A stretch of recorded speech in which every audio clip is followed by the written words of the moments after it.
হয় অসমৰে অন্যতম ভূমিপুত্ৰ মিচিং জনগোষ্ঠীৰ লোকসকলে প্ৰতি বছৰে ফাগুন মাহৰ পহিলা বুধবাৰৰ দিনটোত উদযাপন কৰে কৃষিভিত্তিক উৎসৱ আলি আই লৃগাং।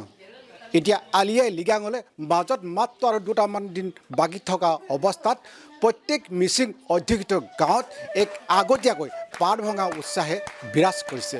মই এই মুহূৰ্তত উপস্থিত আছোঁ ধেমাজিৰ অন্যতম মিচিং অধ্যুষিত গাঁও ৰাইচাপৰি দলপৰাত, আৰু ৰাইচাপৰি দলপৰাতে দেখিবলৈ পোৱা গৈছে আলি আই লৃগাঙৰ বাবে সাজু হৈছে। তেওঁলোকে প্ৰত্যেকৰে ঘৰত ছাইৰ পৰা প্ৰস্তুত কৰা সাজ এনেদৰে আৰম্ভ কৰিছে আৰু বগা আপং প্ৰস্তুত কৰিছে।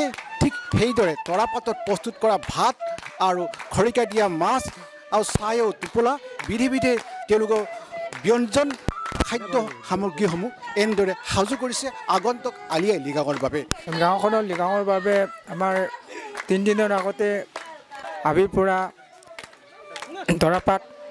তৰাপাত আনো, শাক চব্জি আনো, বিচাৰি আনি পিনি আমি প্ৰতি ঘৰে ঘৰে গৈ আনো। তাৰ যদি কোনোবাই যাব নোৱাৰে সিহঁতক প্ৰতি ঘৰৰ পৰা অলপ অলপ তৰাপাত দিওঁ। দি আমাৰ প্ৰথম দিনাখনেই আমি তৰাপাতেৰে বান্ধি আমাৰ টোপোলা প্ৰস্তুত কৰা পুৰাং আপিনটো বনাওঁ।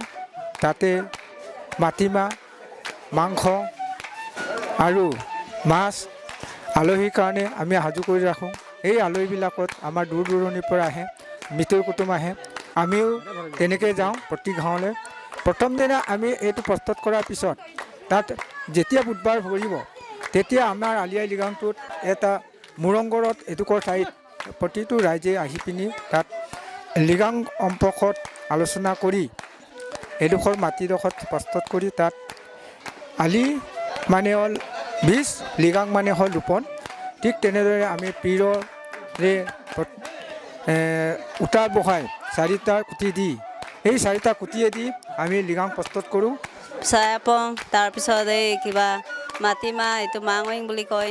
তাৰপিছত দেনচাগাদেন, এই গাহৰি মাংসটো মানে উকানটো দেনচাগাদেন বুলি কয় আমাৰ মিচিঙত। তাৰপিছত মাছটো চাননঙ বুলি কয়, চানঙ তেনেকৈ মানে। তাৰপিছত নাচিবৰ কাৰণে আমি বহুত গাভৰু বোৱাৰী জীয়ৰী মানে সাজু হৈ আছোঁ মানে।